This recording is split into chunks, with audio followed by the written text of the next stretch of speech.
Assalamualaikum, salam sejahtera kawan. Ini sebilah lagi lembing antik juga, tapi yang istimewanya sebab ini yang aku dapat betul-betul mirip seperti daun buluh. Kalau yang sebelum ni banyak aku dapat dalam bentuk yang agak panjang, yang menirus macam ni. Ini lembing daun buluh juga, tapi dia lebih tirus dan panjang. Yang ini istimewanya sebab aku gelar dia sebagai lembing daun buluh berpamor miang perak. Ni nampak ni. Ini yang dipanggil sebagai pamor miang perak. Kenapa disebut miang? Okey. Kaitan dengan buluh. Buluh dia ada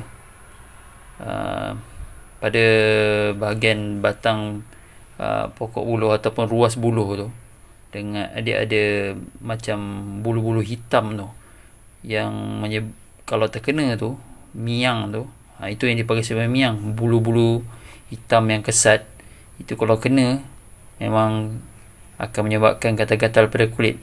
Gatal yang sangat yang disebut sebagai gatal mengenyang. Gatal tu kalau terkena pada kulit dia akan menyebabkan kulit jadi merah, dan kadang-kadang kalau kita garu dia menyebabkan jadi ruam besar dan boleh menyebabkan luka. Itu. So, kalau korang tengok ni, okay, dipanggil sebagai miang ni, dia seakan-akan macam keadaan miang buluh yang melekat pada batang ataupun ruas buluh tu. Okey, yang macam ni. Tapi yang ni dia berwarna perak. Yang disebut itu sebab sebagai miang perak. Perak tu yang berwarna kilat tu lah. Itu warna perak. Selalunya kalau pamor yang perak ni dikaitkan dengan ada unsur-unsur meteor dalam ni, ataupun campuran besi-besi khusus.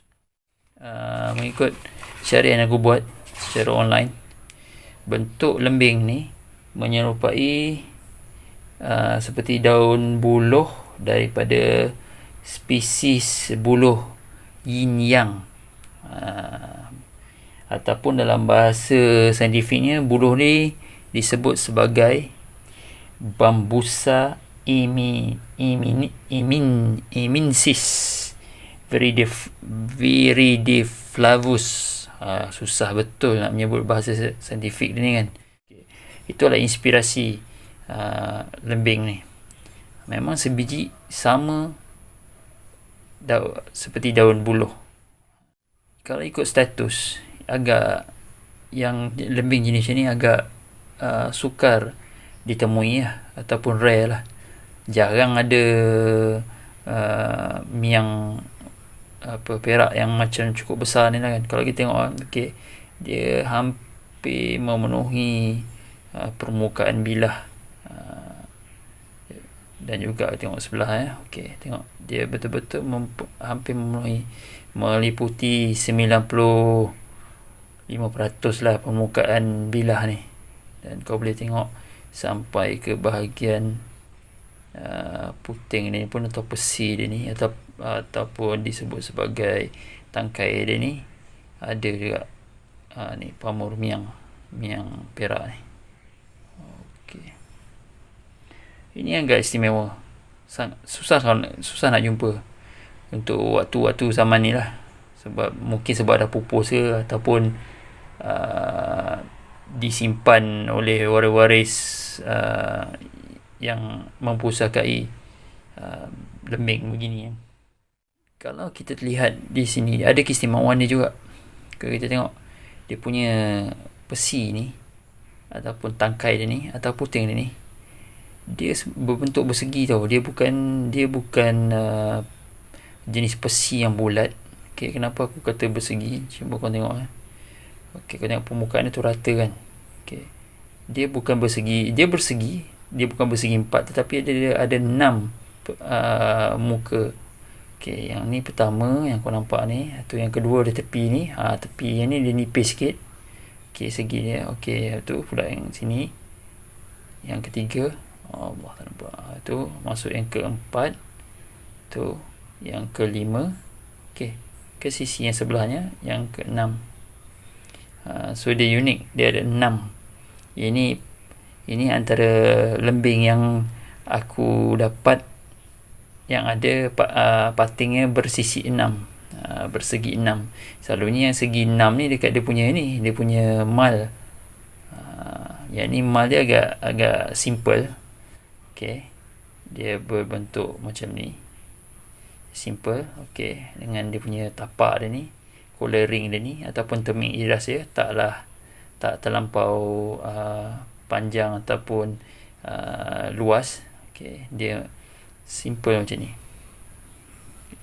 Besinya ada agak kukuh, memang kuat. Kita tengok ni memang tak boleh bengkok pun, sangat padu, sangat kekar.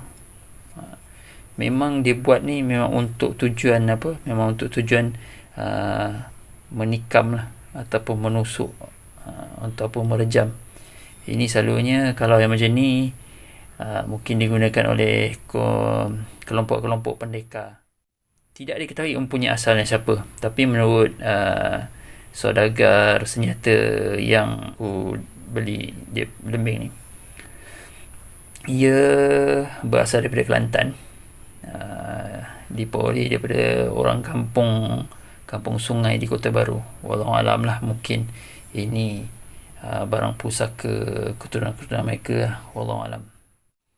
Okey, kalau kita tengok dari segi dia punya ukurannya, dari segi ukuran, okay, ini secara ringkas lah. Okey, dari segi ukuran pating ni atau pesi ni, daripada sini sampai ke hujungnya lebih kurang 3.2 inci.